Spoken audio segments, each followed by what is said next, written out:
Hello बच्चों, आज हम कैश फ्लो चैप्टर की कुछ इलस्ट्रेशन देखने वाले हैं। देखते हैं बच्चों इस इलस्ट्रेशन में क्या बोला है। तो बच्चों इस इलस्ट्रेशन में हमें आइडेंटिफाई करना है इन ट्रांजैक्शंस में से कौन सी ट्रांजैक्शन ऑपरेटिंग एक्टिविटी के अंडर आएंगी एक नॉन फाइनेंशियल कंपनी के लिए।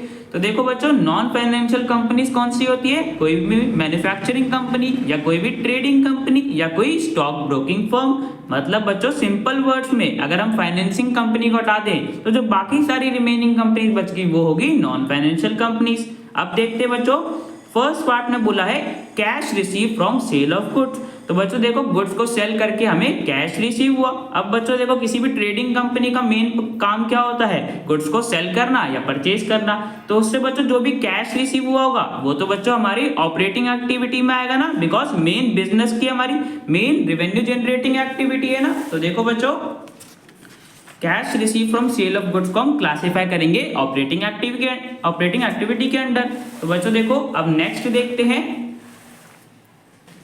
नेक्स्ट में बच्चों हमारे पास cash paid for purchase of goods. तो देखो बच्चों, कंपनी ने गुड्स परचेज करे और उनके लिए कैश पे करा।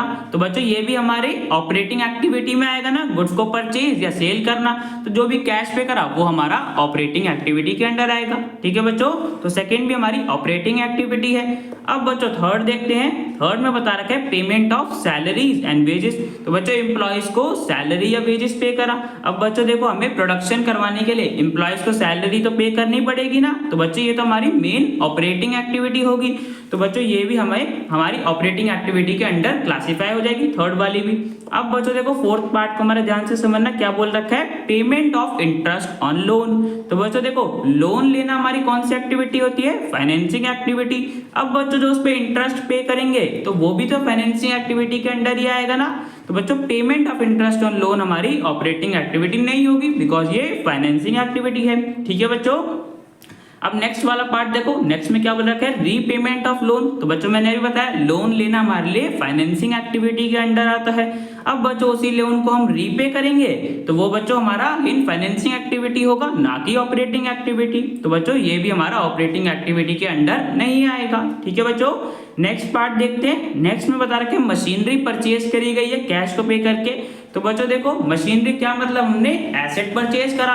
और जब भी बच्चों हम एसेट परचेज करते हैं तो वो कौन सी एक्टिविटी के अंडर आता है? इन्वेस्टिंग एक्टिविटी के, है ना बच्चों। तो ये हमारी ऑपरेटिंग एक्टिविटी नहीं है, बिकॉज हमने एसेट परचेज करा है, इन्वेस्टिंग एक्टिविटी है। ठीक है बच्चों, नेक्स्ट देखते हैं बच्चों। नेक्स्ट में बता रखे डिविडेंड पे करा है। अब बच्चों देखो, डिविडेंड हम किस पे करते हैं? जो हम शेयर्स इशू करते हैं। तो बच्चों जब हम शेयर को इशू करते हैं वो हमारी कौन सी एक्टिविटी होती है? Financing activity. तो उस पे बच्चों जो डिविडेंड पे करा वो भी तो बच्चों फाइनेंसिंग एक्टिविटी होगी ना। तो ये भी हमारी ऑपरेटिंग एक्टिविटी नहीं है ना बच्चों। नेक्स्ट पार्ट देखते हैं बच्चों। नेक्स्ट में बोल रखा है कार को सेल करा गया है कैश के लिए।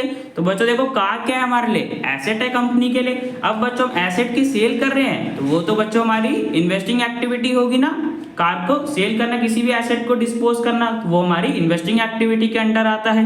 तो बच्चों ये वाली एक्टिविटी हमारी ऑपरेटिंग एक्टिविटी के अंडर नहीं आएगी। ठीक है बच्चों, अब बच्चों देखो नेक्स्ट पार्ट में बोल रखा है कमीशन रिसीव करा है। तो बच्चों देखो, कोई भी स्टॉक ब्रोकिंग फर्म हो वो क्या करती है? अपने कस्टमर के बिहाफ पे सिक्योरिटीज परचेज करती है, शेयर परचेज करती है या उन्हें सेल करती है, और उस पे बच्चों वो कमीशन चार्ज करती है।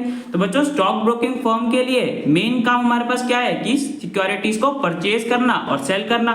तो उन पे बच्चों जो कमीशन रिसीव हुआ होगा वो भी तो बच्चों हमारे लिए ऑपरेटिंग एक्टिविटी में आएगा ना, है ना बच्चों। तो नाइन्थ पार्ट जो कमीशन रिसीव है वो बच्चों कंपनी के लिए ऑपरेटिंग एक्टिविटी होगी। ठीक है बच्चों, लास्ट में देखो बच्चों, लास्ट में क्या बता रखा है? Amount cash cheque received from trade receivable.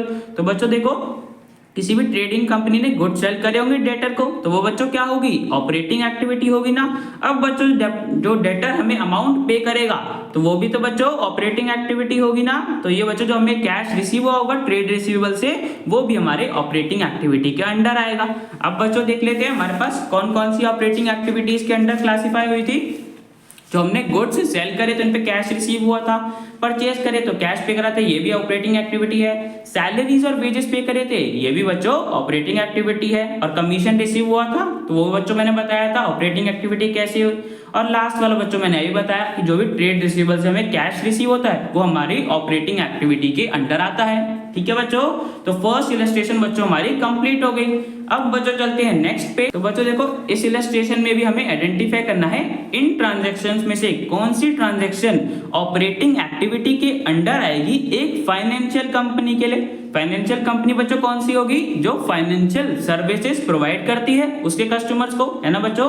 तो देखते हैं फर्स्ट पार्ट में हमारे पास क्या है कि payment of salaries and wages, salary और वेजेस पे करी हो एम्प्लॉय को। तो बच्चों देखो सैलरी और वेजेस तो पे करना, चाहे वो फाइनेंशियल कंपनी हो चाहे वो नॉन फाइनेंशियल हो, तब भी बच्चों वो ऑपरेटिंग एक्टिविटी रहेगा, बिकॉज एम्प्लॉयज को तो पेमेंट करनी है सैलरीज की। तो बच्चों यहाँ पे हमारे पास payment of salaries and wages operating activity के अंडर आएगा। ठीक है बच्चों, सेकेंड पॉइंट देखते हैं। सेकेंड पॉइंट में बोल रखा है payment of interest on loans taken. तो बच्चों देखो फाइनेंशियल कंपनी का मेन काम क्या होता है, लोन लेना, लोन देना कस्टमर्स को और उनके बिहाफ पे सिक्योरिटीज परचेज करना या सेल करना। अब बच्चों देखो इस फाइनेंशियल कंपनी ने लोन बच्चों लिया होगा और उस पर इंटरेस्ट पे करा। तो बच्चों लोन लेना मैंने यही बताया उनकी ऑपरेटिंग एक्टिविटी के अंडर आता है, मेन काम है उनका। तो बच्चों जो उस पर इंटरेस्ट पे करा जाएगा वो भी बच्चों ऑपरेटिंग एक्टिविटी के अंडर आएगा, है ना बच्चों। ठीक है, तो सेकेंड पार्ट हो गया हमारा। अब बच्चों देखो थर्ड पार्ट में क्या बोल रखा है, receipt of interest on loans given. तो फाइनेंशियल कंपनी ने लोन दिए होंगे उस पे जो बच्चों इंटरेस्ट रिसीव हुआ होगा। तो मैंने बताया था लोन लेना या लोन देना दोनों ही बच्चों ऑपरेटिंग एक्टिविटीज में आता है फाइनेंशियल कंपनीज की। अब उस पे जो इंटरेस्ट रिसीव हुआ होगा, हमने लोन दिया था, वो भी तो बच्चों ऑपरेटिंग एक्टिविटी होगा ना। तो सेम जो हमें इंटरेस्ट रिसीव हुआ होगा वो ऑपरेटिंग एक्टिविटी के अंडर आएगा। ठीक है बच्चों, नेक्स्ट देखते हैं। नेक्स्ट में बच्चों बता रहे हैं purchase of share for trading. तो बच्चों कंपनी ने शेयर परचेज करे हैं ट्रेडिंग के लिए, अपने खुद के लिए। अगर बच्चों देखो कंपनी अपने खुद की ट्रेडिंग के लिए शेयर्स परचेज करती है तो वो बच्चों ऑपरेटिंग एक्टिविटी में आएगा। बट अगर वो कस्टमर्स के बिहाफ पे करती है तो वो बच्चों उसकी खुद की एक्टिविटी थोड़ी ना, उसका मेन बिजनेस तो नहीं है, वो तो कस्टमर के बिहाफ पे कर रही है ना। अब यहाँ पे हमें क्या बोल रखा है, ट्रेडिंग के लिए खुद के लिए परचेज करे हैं, तो बच्चों ये ऑपरेटिंग एक्टिविटी के अंडर क्लासीफाई होगा। ठीक है बच्चों, नेक्स्ट देखते हैं। फिफ्थ पार्ट में बोल रखा है शेयर्स परचेज करे गए हैं इन्वेस्टमेंट के लिए। तो बच्चों देखो इन्वेस्टमेंट हमारे पास क्या होता है, जो भी कोई भी लॉन्ग टर्म एसेट्स में बच्चों हम इन्वेस्ट करते हैं ना, और वो हमारी कौन सी एक्टिविटी होती है, इन्वेस्टिंग एक्टिविटी। तो बच्चों ये तो हमारी ऑपरेटिंग एक्टिविटी के अंडर नहीं आ सकता, है ना बच्चों। तो ये हमारी ऑपरेटिंग एक्टिविटी नहीं है। अब नेक्स्ट देखो, नेक्स्ट में क्या बोल रखा है, purchase of shares on behalf of customers. तो कस्टमर के बिहाफ पे कंपनी ने शेयर्स परचेज करे। और बच्चों अभी मैंने थोड़ी देर पहले बताया था ना कि अगर वो खुद के लिए शेयर्स परचेज करती है कोई भी सिक्योरिटी तो वो ऑपरेटिंग एक्टिविटी होगी। बट अगर वो कस्टमर के बिहाफ पे करती है तो वो तो बच्चों ऑपरेटिंग एक्टिविटी नहीं हो सकती, बिकॉज कस्टमर के बिहाफ पे करे हैं। तो बच्चों शेयर परचेज करना या शेयर को सेल करना कस्टमर के बिहाफ पे दोनों ही एक फाइनेंशियल कंपनी के ऑपरेटिंग एक्टिविटी में नहीं आती है। ठीक है बच्चों, तो ये दोनों ही ऑपरेटिंग एक्टिविटी नहीं होगी। अब बच्चों लास्ट वाला देख लेते हैं। लास्ट में बोल रखा है डिबेंचर्स इशू करना। तो बच्चों देखो डिबेंचर हम किस लिए इशू करते हैं, लोन लेने के लिए, बोरो करने के लिए। और बच्चों बोरोइंग तुम्हारी फाइनेंसिंग एक्टिविटी के अंडर आती है ना। तो बच्चों ये तो हमारी issue of debenture financing activity होगी। तो बच्चों ये क्वेश्चन हमारा कंप्लीट हो गया। देखते हैं बच्चों इस इलस्ट्रेशन में क्या बोला है। तो बच्चों हमें एक कंपनी की बैलेंस शीट का एक्सट्रैक्ट दे रखा है जिसमें इक्विटी एंड लायबिलिटीज में हमारे पास surplus balance in statement of PNL दे रखा है। 2023 में इतना था और 2022 में इतना था। डिविडेंड पेबल दे रखा है 2023 में इतना था। और आगे बता रखा है प्रपोज या फाइनल डिविडेंड था 2022 के लिए 3 लाख रुपीज और 2023 का 3,50,000 रुपीज। अब बच्चों क्वेश्चन में हमें net profit before tax and extra ordinary items calculate करना है 31 मार्च 2023 के लिए। तो देखो बच्चों नेट प्रॉफिट निकालने के लिए सबसे पहले हम डिफरेंस निकालते हैं सरप्लस का। मतलब बच्चों जो भी हमारे पास क्लोजिंग दे रखा होगा सरप्लस का बैलेंस, उसमें से हम माइनस कर देंगे ओपनिंग वाले को। तो देखो बच्चों क्लोजिंग में हमारे पास 8 लाख रुपीस था, उसे हम माइनस कर देंगे ओपनिंग में कितना था 5 लाख रुपीस। तो बच्चों हमारे पास डिफरेंस आ गया क्लोजिंग माइनस ओपनिंग करके 3 लाख रुपीस। अब बच्चों हमें देखो और क्या बता रखा था कि फाइनल डिविडेंड 2022 के लिए इतना था और 2023 के लिए इतना था। तो बच्चों देखो फाइनल डिविडेंड में क्या होता है, जब भी बच्चों हमारे करंट ईयर चल रहा होता है उसमें जो प्रीवियस ईयर का डिविडेंड होता है वो पहले अप्रूव करा जाता है, पे करा जाता है, फिर उसके बाद नेक्स्ट ईयर में करंट ईयर का डिविडेंड पे करा जाता है। मतलब बच्चों देखो जैसे हमारा 2022 का डिविडेंड था 3 लाख रुपीस, ये बच्चों अप्रूव होगा उसके नेक्स्ट ईयर 2023 में और 2023 में ही पे करा जाएगा। अब बच्चों हमें 2023 में नेट प्रॉफिट कैलकुलेट करना है, तो बच्चों 2023 में हमने कितना डिविडेंड पे करा होगा प्रीवियस ईयर का, जो कि बच्चों कितना था 3 लाख रुपीस। तो बच्चों हम कौन सा डिविडेंड रिकॉर्ड करेंगे, 3 लाख वाला। ठीक है बच्चों, तो ध्यान रखना हमेशा फाइनल डिविडेंड के केस में जो भी हमारा प्रीवियस ईयर का डिविडेंड होगा उसे हम हमेशा ऐड करेंगे। ठीक है बच्चों, बिकॉज जो करंट ईयर का डिविडेंड होगा वो उसके नेक्स्ट वाले ईयर में अप्रूव करा जाएगा, तो वो उस वाले ईयर में रिकॉर्ड होगा। अब बच्चों करंट ईयर में हम कौन सा डिविडेंड रिकॉर्ड करेंगे, प्रीवियस ईयर का फाइनल डिविडेंड। तो बच्चों 3 लाख रुपीस का फाइनल डिविडेंड था, उसे हम ऐड कर देंगे। तो बच्चों देखो add dividend payable 3 lakh rupees का था हमारा डिविडेंड, फाइनल डिविडेंड, उसे बच्चों हमने ऐड कर दिया तो हमारे पास आ गया net profit before tax and extraordinary item 6 lakh rupees. ठीक है बच्चों, तो ये हमारा क्वेश्चन कंप्लीट हो गया। अब बच्चों चलते हैं नेक्स्ट इलस्ट्रेशन पे। तो बच्चों देखो ये हमारा नेक्स्ट क्वेश्चन जिसमें हमारे पास एक कंपनी की बैलेंस शीट की एक्सट्रैक्ट दे रखा है, जिसमें इक्विटी एंड लायबिलिटीज में हमारे पास इक्विटी शेयर कैपिटल है, 10% रिडीमेबल प्रेफरेंस शेयर कैपिटल है और सरप्लस के बैलेंस दे रखे हैं और डिविडेंड पेबल है 20,000 का 2023 वाले ईयर में। एडिशनल इंफॉर्मेशन में बच्चों हमारे पास बता रखा है फाइनल डिविडेंड था इक्विटी शेयर्स पे 2022 में इतना और 2023 में इतना। सेकेंड पॉइंट में बच्चों में बता रखा है इंटरिम डिविडेंड पे करा गया था 50,000 का इक्विटी शेयर्स पे 31 दिसंबर 2022 को। अब बच्चों हमें क्वेश्चन में net profit before tax and extra ordinary items calculate करना है। तो देखो बच्चों सबसे पहला स्टेप क्या होता है, हमें डिफरेंस निकालना होता है सरप्लस का। तो बच्चों देखो क्लोजिंग सरप्लस कितना है 4,50,000 और ओपनिंग वाला 2,50,000। तो बच्चों डिफरेंस निकाल देंगे, माइनस कर दिया दोनों को, तो बच्चों हमारे पास डिफरेंस कितना आ गया 2 लाख रुपीस। अब बच्चों देखते हैं हमारे पास एडिशनल इंफॉर्मेशन क्या थी। तो बच्चों देखो सेकंड पॉइंट में हमें क्या बता रखा था कि इंटरिम डिविडेंड 50,000 रुपीस का पे करा गया है इक्विटी शेयर्स पे। तो बच्चों देखो इंटरिम डिविडेंड तो हमें प्रॉफिट से पे करते हैं, तो बच्चों ऐड करना पड़ेगा, तो 50,000 का डिविडेंड ऐड कर देंगे इंटरिम डिविडेंड जो कि पे करा गया था इक्विटी शेयर्स पे। अब बच्चों देखो ध्यान से समझना, जब इक्विटी शेयर्स पे डिविडेंड पे करा गया तो बच्चों इसका मतलब प्रेफरेंस शेयर पे भी तो बच्चों डिविडेंड पे करा गया होगा ना, बट हमें क्वेश्चन में तो बता नहीं रखा। तो बच्चों देखो जब भी क्वेश्चन में बोला गया हो कि इक्विटी शेयर्स पे डिविडेंड पे करा गया है तो बच्चों हमें ये अज्यूम करके चलना है कि प्रेफरेंस शेयर पे भी डिविडेंड पे कर दिया गया होगा। ठीक है बच्चों, तो देखो प्रेफरेंस शेयर पे हमारे पास कितना डिविडेंड आएगा, हमें क्वेश्चन में तो बता नहीं रखा, बट बच्चों हमें रेट तो पता है ना कि 10% रिडीमेबल प्रेफरेंस शेयर कैपिटल था, 10% होगा बच्चों उनका डिविडेंड का रेट, और कैपिटल का अमाउंट कितना था 5 लाख रुपीस। तो बच्चों 5 लाख का 10% कितना हो गया 50,000, तो 50,000 डिविडेंड पे करा जाएगा प्रेफरेंस शेयर होल्डर्स को, है ना बच्चों। तो देखो जो प्रेफरेंस शेयर पे डिविडेंड पे करा जाएगा 50,000 उसे बच्चों हम ऐड कर देंगे। ठीक है, अब बच्चों देखो हमारे पास और क्या बता रखा था कि फाइनल डिविडेंड 2022 के लिए इतना था और 2023 के लिए इतना था। तो बच्चों मैंने अभी बताया था फाइनल डिविडेंड के केस में हम कौन सा ईयर का डिविडेंड कंसीडर करते हैं, हमेशा प्रीवियस ईयर का।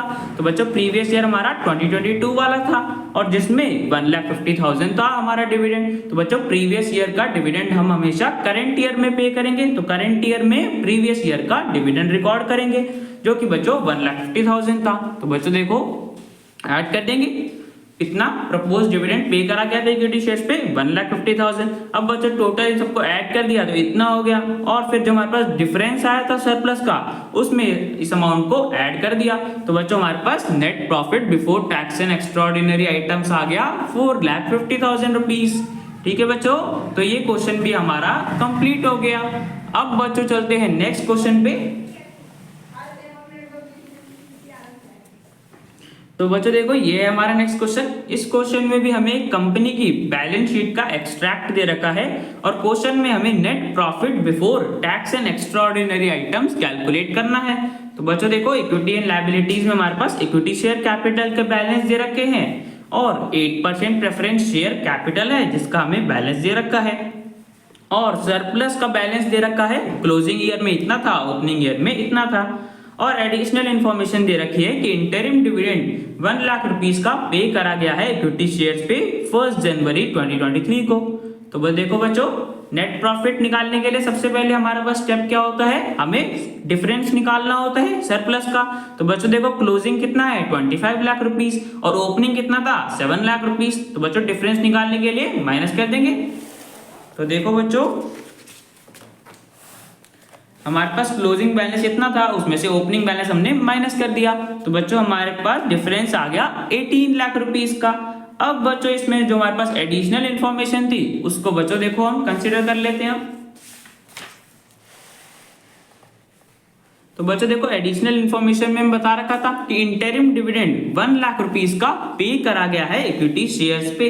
तो बच्चों देखो डिविडेंड पे करा गया है, प्रॉफिट से पे करते हैं तो इंटरिम डिविडेंड को हमें ऐड करना पड़ेगा अपने नेट प्रॉफिट में।